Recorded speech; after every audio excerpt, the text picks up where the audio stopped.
여러분 안녕하십니까? 광주 MBC 뉴스데스크입니다. 광주 글로벌모터스 GGM이 공장 가동을 시작한 지 3년 4개월 만에 첫 파업에 들어갔습니다. 광주시가 조정위원회를 구성하고 빠른 시일 내에 타협안을 내야 한다는 지적이 나옵니다. 보도에 김영찬 기자입니다. 광주 글로벌모터스 GGM이 공장 가동을 시작한 지 3년 4개월 만에 첫 파업에 돌입했습니다. 노조 간부 20여 명은 오늘 오후 4시간 부분 파업을 시작했고 다음 주부터는 무기한 부서별로 돌아가며 50여 명씩 부분 파업을 진행합니다. 노조는 7.2% 임금 인상과 노동조합으로 인정해달라며 꾸준히 사측에 요구하고 있습니다. 이번 파업은 GGM에 노동조합이 있다는 사실을 알리고 노동자의 인권을 보장받기 위해서 투쟁하는 것입니다. 사측은 GGM 설립 근간이 노사상생발전협정서에 따라 누적 생산량 35만 대 달성 때까진 상생협의회의 결정을 따라야 한다는 확고한 입장입니다. 임금 인상은 물가 상승률대로 하고 노조 대신 상생협의회에서 논의한다는 겁니다. 그러면서 교섭은 계속할 방침이지만 경영진 단독으로 임금 인상을 결정하는 것은 어렵다고 못 박았습니다. 이 파업은 노사상생발전협정서에 정면으로 좀 배치되는 부분이 있다고 저희는 좀 판단을 하고 있습니다. 이처럼 양측이 입장차를 좁히지 못하면서 그동안 8차례 교섭이 결렬됐고 2차례의 지방노동위원회 조정도 실패했습니다. 사회적 대타협인 상생형 일자리가 후퇴하지 않도록 광주시가 조정위원회를 구성해서 빠른 시일 내에 타협안을 찾아야 한다는 지적도 나옵니다. 이 상황을 이제 잘 조정을 하고 함께 대화를 나누고자 중재위원회 설치를 지금 검토하고 있는 것으로 알고 있습니다. 해법을 찾지 못할 경우 부분 파업이 전면 파업으로 확대될 수 있다는 우려도 나오고 있습니다. MBC 뉴스 김영창입니다. 추운 날씨에 취약계층이 몸을 녹일 수 있도록 광주시는 한파 응급 대피소를 운영하고 있는데요.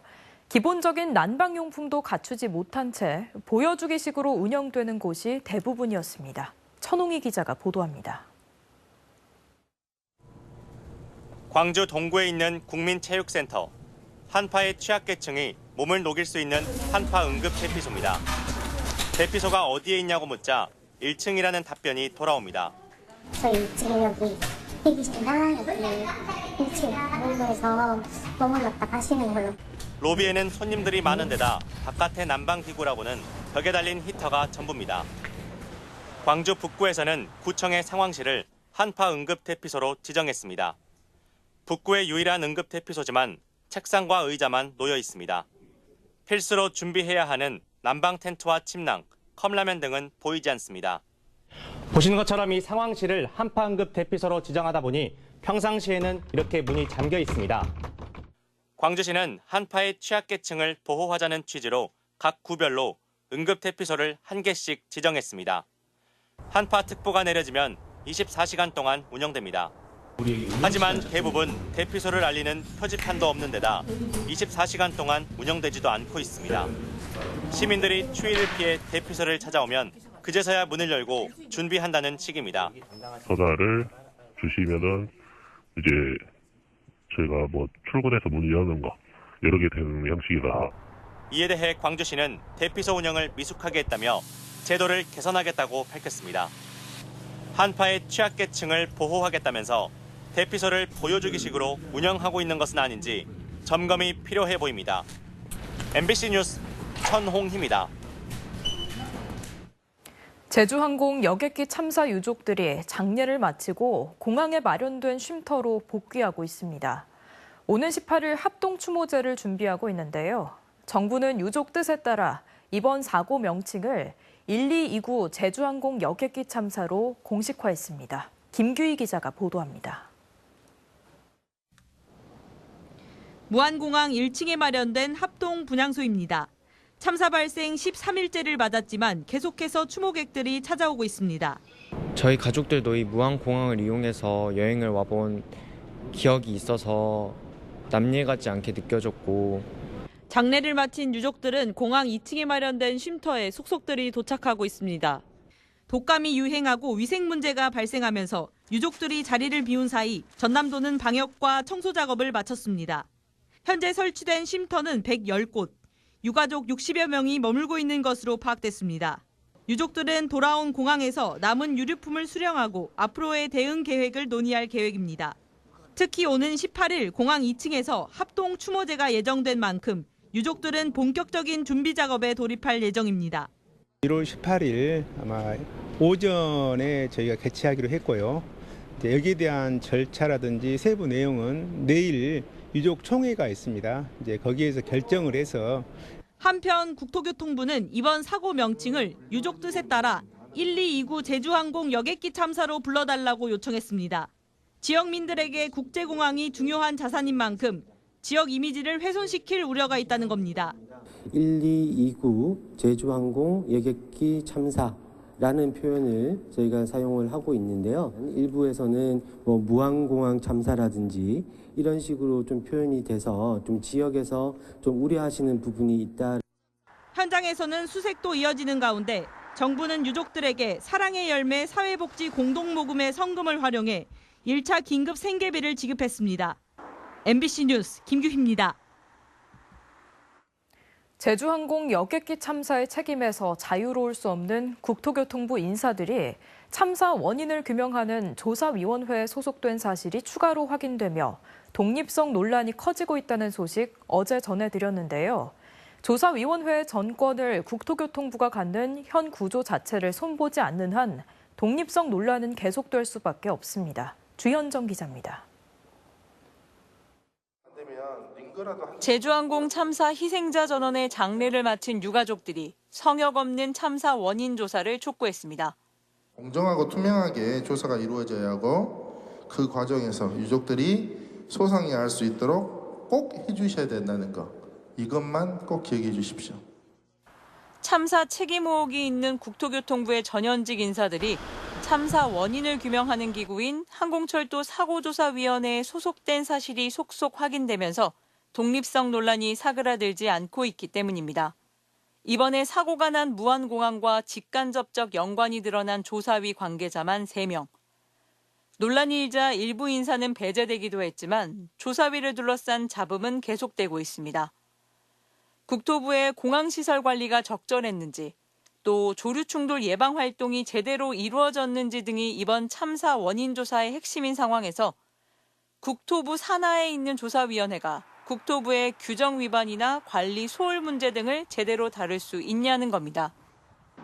조사위원회의 인적 구성, 예산, 조사, 보고서 작성에 이르기까지 실질적 지휘 권한 역시 국토부에 있습니다. 항공이나 철도 사고가 국토부하고 뗄래야 뗄 수 없는 관계들이 있는 거거든요. 그래서 그 조사를 담당하는 기구가 국토부 산하이면 어떤 객관성이나 투명성에 있어서 항상 문제 제기가 생깁니다. 항공사고가 일어날 때마다 시도됐지만 번번이 무산됐던 항공철도 사고조사위원회의 독립기구 전환이 관철되지 않는 한 같은 논란은 반복될 수밖에 없습니다. MBC 뉴스 주현정입니다.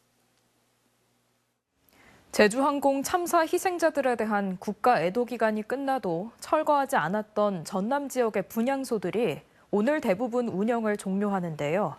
마지막 날까지도 참사를 기억하고 추모하는 발길은 이어졌습니다. 최황지 기자입니다.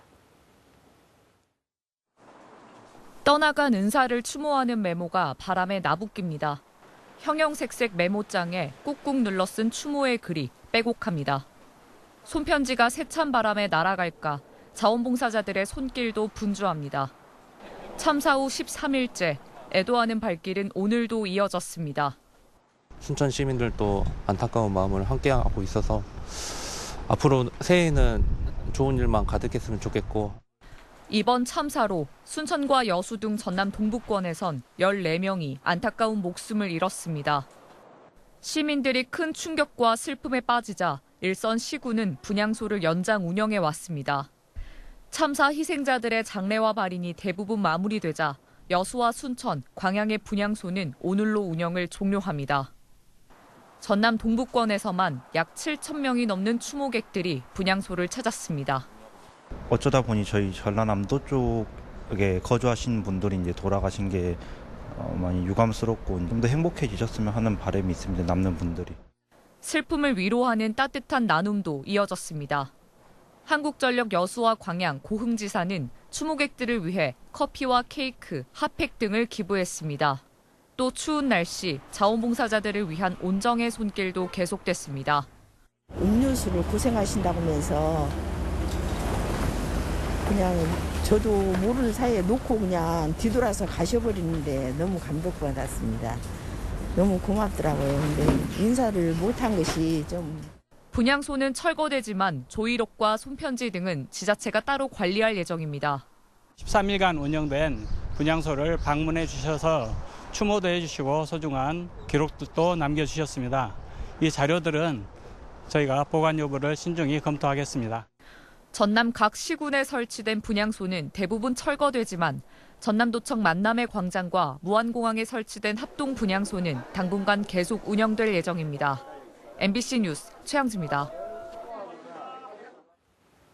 올해 물김 산지 가격이 10년 전 수준으로 하락했습니다. 생산량이 크게 늘었기 때문인데요. 이에 김 생산지에선 늘어난 불법 김 양식에 대한 강력한 단속 등 대책 마련을 요구하고 있습니다. 서희령 기자가 현장 취재했습니다. 김주산지 전남 신안의 한 위판장. 눈보라와 칼바람이 몰아치는 가운데 배마다 가득 실은 물김을 내리느라 분주합니다. 어민들의 기대와 달리 5개 여가가 참여한 이날 위판 가격은 120kg 한 포대에 10만 원 선으로 지난해 절반에 그쳤습니다. 오늘 같은 날은 안 뜯었으면 참 좋겠죠. 한마디로 목숨 걸고 뜯었다는 얘기요. 그렇게 했는데도 한마디로 투잡이 건지기가 어렵다는 얘기가 돼요. 이 값이라 그러면. 올해 물김 평균 단가 역시 59,000원으로 작년에 비해 3분의 1 수준, 재작년의 절반 이하에 머물고 있습니다. 원래 2월 말 3월 초 정도 돼가지고 나와야 될 가격이 현재 1월 달에 지금 나오고 있는 상황이고 가격 상황이 지금 한 10여 년 만에 처음으로 1월 달에 이 가격이 형성되고 있는 것 같습니다. 이 같은 현상은 올해 생산량이 전년 같은 시기에 비해 44%가량 늘어난 탓으로 풀이됩니다. 저희가 신규 양식장 그 면허를 좀 확대해 준 부분이 있고, 그다음에 일부 불법 시설이 그 이제 증가한 원인, 그리고 또 그 워낙 해양이 지금 안정적으로 김 성장의 좋은 수온대를 지금 유지하고 있어서. 실제 김은 수온이 5에서 8도 사이일 때 가장 잘 자라는데 올해는 평년보다 수온이 약 0.6도 높았고 강수량도 적절해 작황이 크게 좋았습니다. 주요 김 생산지들은 생산량 조절을 위해 물김 채취를 격일로 줄이는 홀수제 시행에 들어갔습니다. 어민들은 도내 생산량의 30%가량으로 추정되는 불법 양식 어가에 대한 강력한 단속을 촉구하고 나섰습니다. MBC 뉴스 서희령입니다.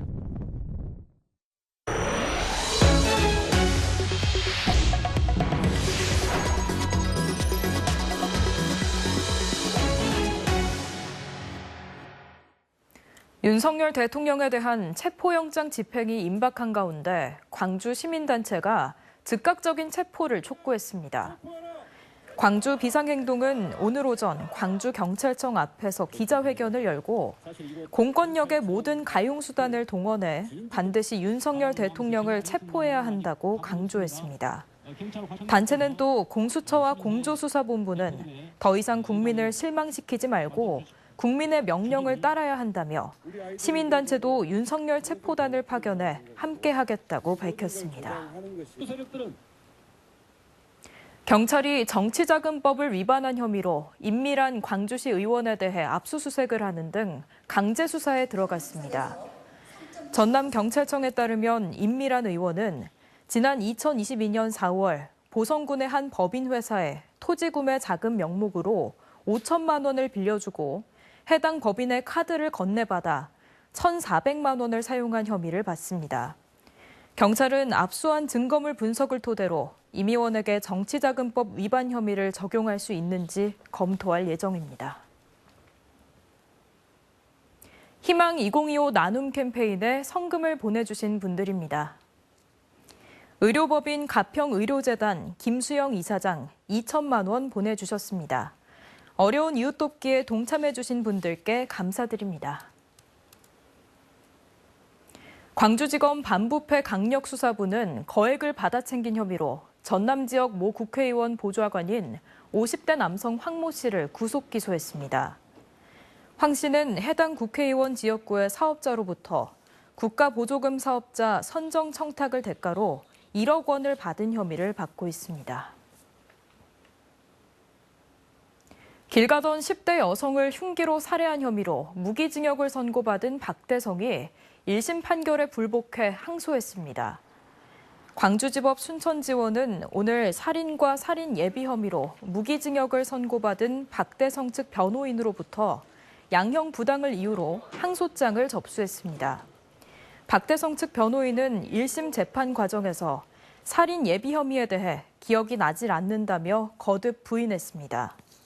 지난해 9월 박대성은 순천시 조례동의 한 도로에서 아무 관계없는 10대 여성을 쫓아가 흉기를 휘둘러 살해했으며 범행 뒤 흉기를 소지한 채 추가 범행 대상을 물색한 걸로 드러났습니다. 정부가 광주공항과 여수공항 등 둔덕형 로컬라이저가 설치된 공항에 운항 경험이 많은 조종사를 배치하도록 했습니다.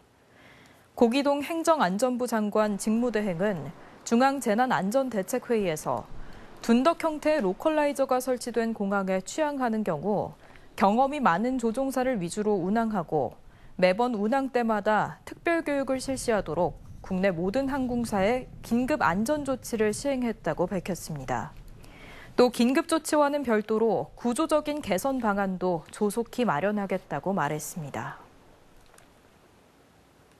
전국에서 화물차 사고로 인한 사망자 수는 해마다 줄고 있지만 광주 전남에선 관련 사망자가 크게 증가한 걸로 나타났습니다.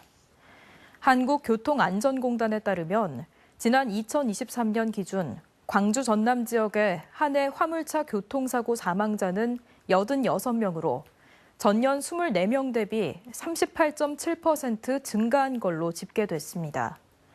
한편 공단은 사고를 줄이기 위해 지난해 10개월간 호남권 고속도로 주요 지점 33개소에서 합동 단속을 벌여 적재 불량 등 1,200여 건을 적발했습니다.